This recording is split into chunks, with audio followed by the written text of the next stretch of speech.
Hello guys, a bit of a somber video today. My ghost mantis, Milton, Phyllocrania paradoxa, he passed away a few weeks ago now. It's really sad, but he was getting very old for a male of the species. I think he'd been an adult for maybe 2-3 months. So he outlived what you'd normally expect, I feel. And it was a bit of a strange circumstance. I kind of gave him a fly to eat. I mean, he was still eating and everything absolutely fine. There was no issues there. Gave him a fly to eat one night and he kind of caught it, kept it in his raptorial arms and was munching away. And then he just stopped. He was just motionless, staying there. Well, that's weird. So I kind of left him to it, thought maybe he'll finish it off in his own time. The next morning, he was still in the exact same position, which is just really weird. He hadn't dropped the fly, he was just holding it and just motionless. So I knew something was up, and then later on that day I went to check on him and couldn't see him. And I found him at the back of the enclosure.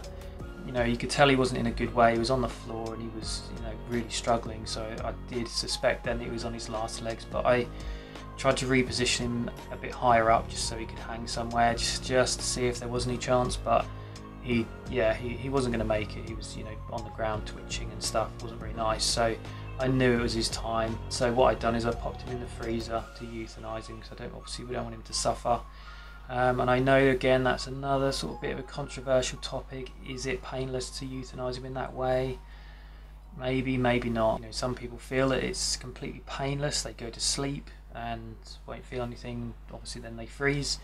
Ultimately, I think the fairest way probably is to just crush them. It's just a really quick, instant death, but I can't do that. Maybe that's a bit selfish because it's probably what would be best for him. But let's not get into that topic now. But I really enjoyed having him as a pet. He felt, you know, it felt like he had a lot of character, and I'm really sentimental. You know, I can't just throw him away. You know, at least I would have to bury him. But I thought, as he was such a cool little guy, I wanted to kind of preserve him in some way. So what I'd like to do is get him preserved in a resin cast.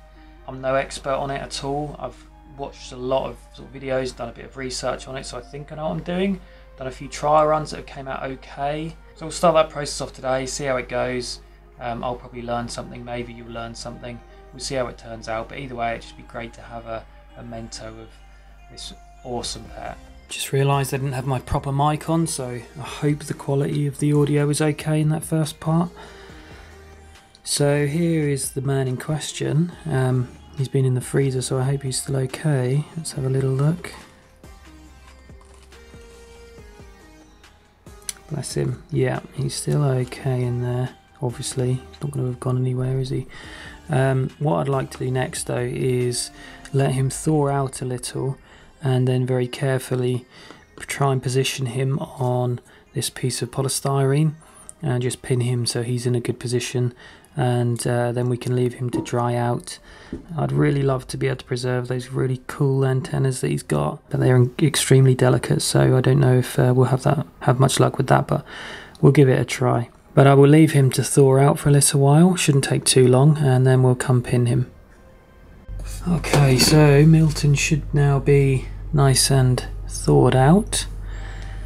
Let's get him pinned onto this. No idea how this is going to work out because I've not really tried it before.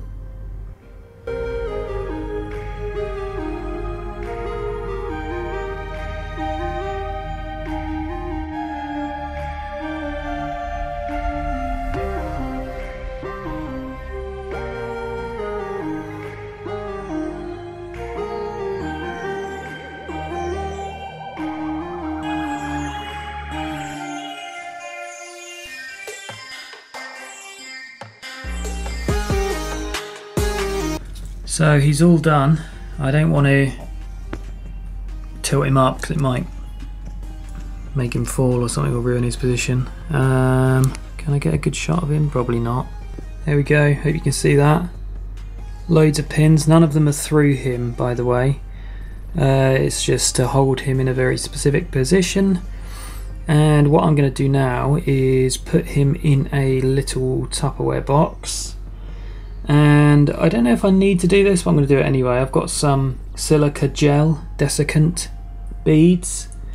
That might aid in the drying process. I guess I leave him for a few days and then I will come back once we're ready to set him in some resin. And there he is. He's like a little Egyptian king in some kind of sarcophagus. You'll see in a few days, Milton. On the subject, I thought I'd show you guys this too.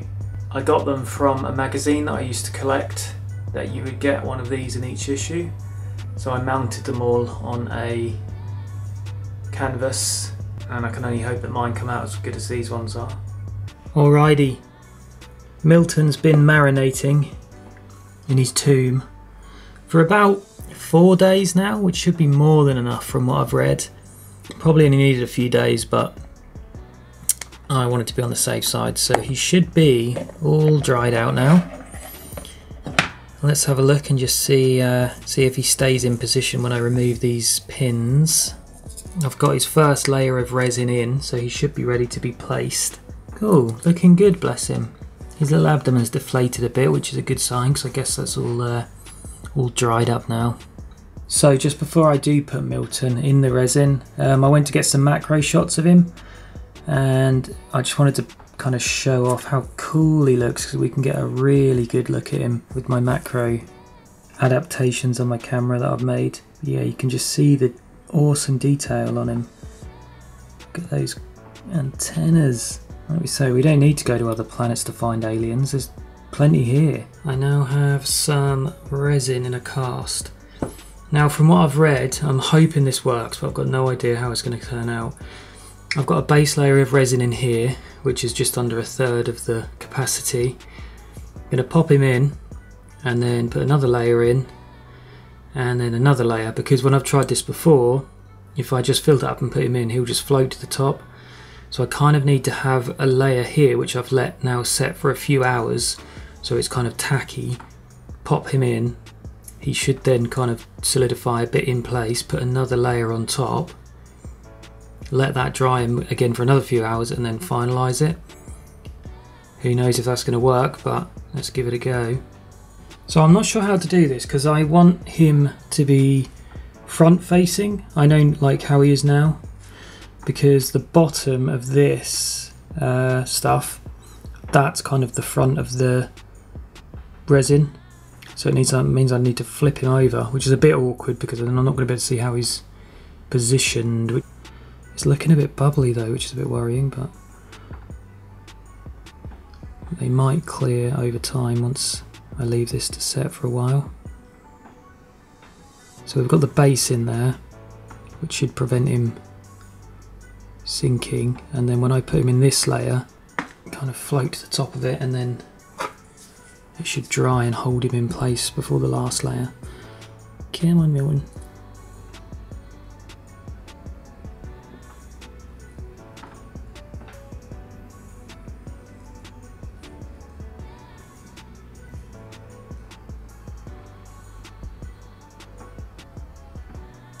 Just hope I don't get too many bubbles, because you can kind of heat it up with a lighter to clear the bubbles, but I guess the issue is if he's in here and then I put a lighter on there, it's just going to burn the specimen. So I might just have to hope that I don't get many bubbles on this layer. Alright, well that's the best we can do. Right, we're ready to get the last of our resin measured out. I've used so much of this stuff now just practicing. It gets everywhere, it's a nightmare. So I'm going to mix this up and then we can start pouring. Okay, he's been sitting for a couple of hours now, so I'm hoping the layer of resin has hardened up enough and he won't just float to the top when I put this next layer in.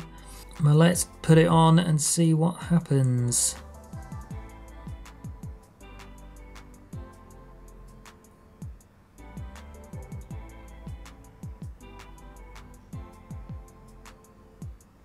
Seems good so far. I'll be really happy if I can get this method down, because I would like to preserve a lot more. It'd be cool to have ones for the different species when they reach adulthood. Be a great collection to have.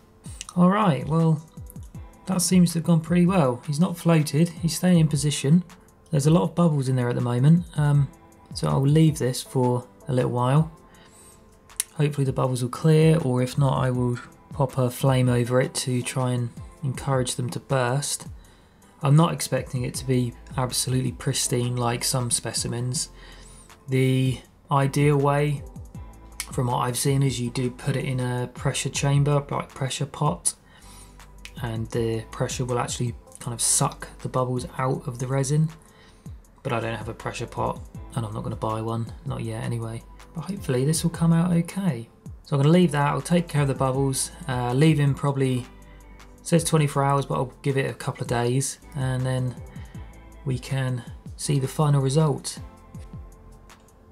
So after about 2-3 days, I have excavated Milton's resin cast and it's came out okay. The positioning is really good, like he's all in place exactly where I want him to be. The only thing I'm a bit disappointed with, and I don't know how well you'll be able to see it on the video until I check it out myself, but there is a lot of tiny bubbles. I don't know why that happened, because I kept an eye on it and it seemed like, yeah, when I put it all in and left it for a while, it seemed like the bubbles were clear.